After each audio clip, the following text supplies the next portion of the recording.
Okay, before we start the music, introduce yourself. My name is David Remnick. I'm the editor of the New Yorker magazine. You're a fan of music. Yeah, I've been in bands. I listen to music all day long if I can. So yes, and all kinds of music. What kind of bands have you been in? Midlife rock bands. What'd you play? Guitar. Wow. Of course. Come of on. Course. You got one? Come on. No, I wish. I'm ready. Next time. I'm ready. Episode 2. You bet. I'm going to play you songs. You just have to tell me who the artist is. Sure.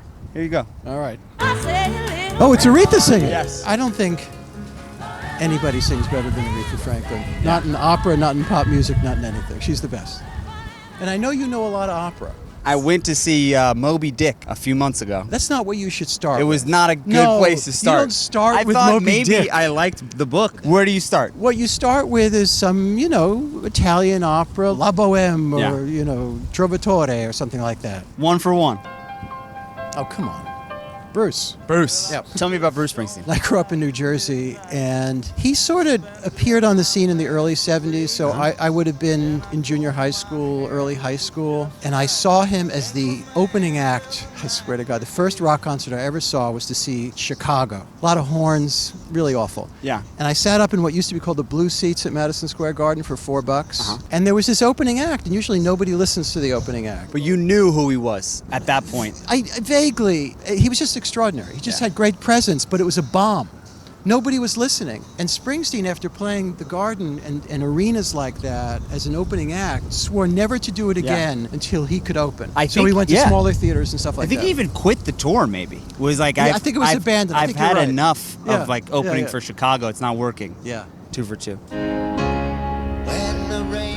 Why do you insult me? Come on. I have This a is story Bob. for you. Bob Dylan. Yes. Dylan is my hero. Everything I learned as a really young person grew out of, he was like the hub of the wheel. Yeah. And I still go see him. I don't know how many times I've seen Dylan play. And right now he's playing the piano, and he's 83, 84. And he plays these songs that some of them are 15, 20-minute long. God bless him. He's got the lyrics on a book, and he's flipping it over. And I'm still with it. Yeah. I'm still I with saw it. this summer. And Willie Nelson. Willie Nelson. So Bob was young. Bob first, and then Willie comes after. And Willie Nelson turns up the heat. Yeah. When he comes on. And sits. The New Yorker. How old is the New Yorker? The New Yorker's 100 years old this year. 100 years old. Yeah. And how long have you worked there? 101 years. When did you decide you wanted to work there? Did you always So I was at aspire the to work Washington. I there? started at the Washington Post. I was very lucky to get a job there. And the last 4 years I was there, in the late 80s, in the early 90s, I was the Moscow correspondent. And I really couldn't move back to Washington. My parents were quite ill, and so I had to live in New York. Yeah. And like a fairy godmother, Tina Brown, who was just starting as the editor of the New Yorker, asked me to come right here. And it took me about 5 seconds to say yes. And she was the editor for, I guess, 5-6 years. And I became the editor. So how do you get a job at the New Yorker? You write good. There we go. There we go. Yeah. But how do you write good? Well, you work very hard at it. It's not something you wake up one day, decide you want to do, and in a fit of self-expression, you're a real writer. It's interesting that somebody who becomes a musician somehow knows that you have to practice. You have to learn scales and triads and theory and. Yeah. You don't just pick up the guitar or the piano or whatever. And with writing, it's a lot of reading and understanding how sentences and paragraphs and stories are put together. That's the start of it. Nessun, Dorma, Luciano, Pavarotti. Yeah, that's opera.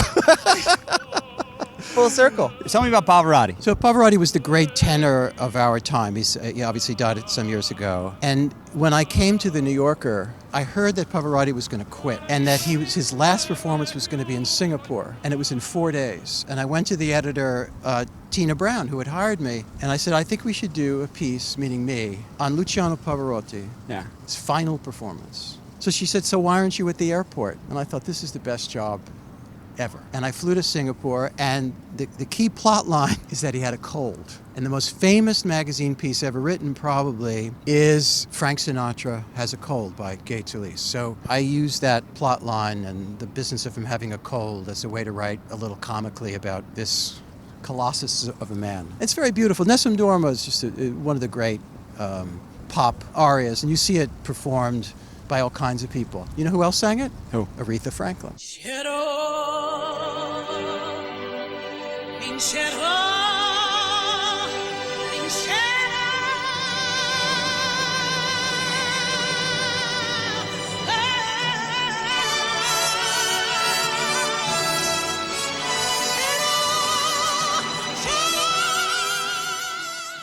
What's next?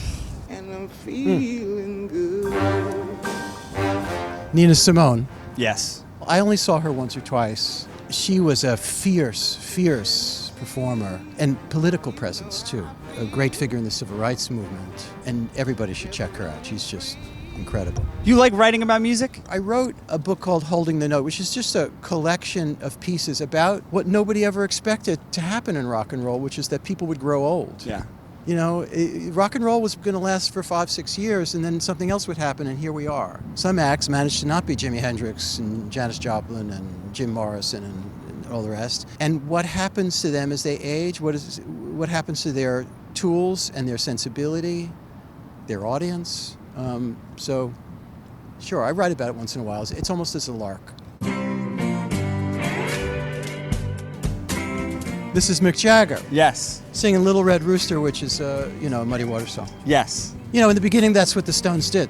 Yeah. Keith and Mick were these kids in England, and they snatched up, they got them from the United States. It was like forbidden fruit. And they, like what kids do, two friends do, they formed a band. Yeah. They just happened to become the Rolling Stones. And the early Rolling Stones is all blues covers. Yeah. A little story. I was doing a profile of Paul McCartney, and I asked the asinine question, who's better, the Stones or the Beatles? I mean, can you believe I asked this? The great idiot question That's of all a great time. question. I act as if I know him. But Well- Paul McCartney was a very well-mannered, good-humored man, but it was clear he thought the Beatles, even in their short period in the world, were an infinitely more sophisticated and innovative band. And then he said something. He said, and the Stones are basically a blues cover band. Okay. Cut to a few months later, the Stones are playing somewhere in some immense stadium, and they've been together for, I think, 1,300 years or something like that. Yeah. And Mick knows that Paul McCartney's in the audience, allegedly, and he says, I think we're going to invite Paul up to play a blues cover. So I caused a little fight between the Stones and the Beatles. Last song. Well, two more. The wind is in from Africa. Joni Mitchell. I love this song. It's just unbelievable. Joni Mitchell, who has escaped my request for interviewing her repeatedly, is having this late in life, post-health crisis, renaissance, and you see her get up and they put her in a queenly throne. She doesn't have the voice that she has on the Blue album, which is her, the album. But as a songwriter and as an intelligence, she's really incredible. I came to love her more and more as I got older. Last song. Going away to leave, yeah. I'm gonna leave very in cinematic. disgrace. Honestly, I don't know. John Martyn. Beautiful. It's beautiful, right? I don't know it, but it's really beautiful. I heard this one recently. When is this? 70s, Really? early 70s. Not a huge name at English, the time. no. I can attest. No. Okay, so I learned something. And I think you'll like that. All right, whole album. I'll check it out. It was great to meet you. Thanks for having me. All right, Thanks you do for well. the work that you do. I appreciate Because that. I'm a huge fan. All right. It's the best. All right, take care, man.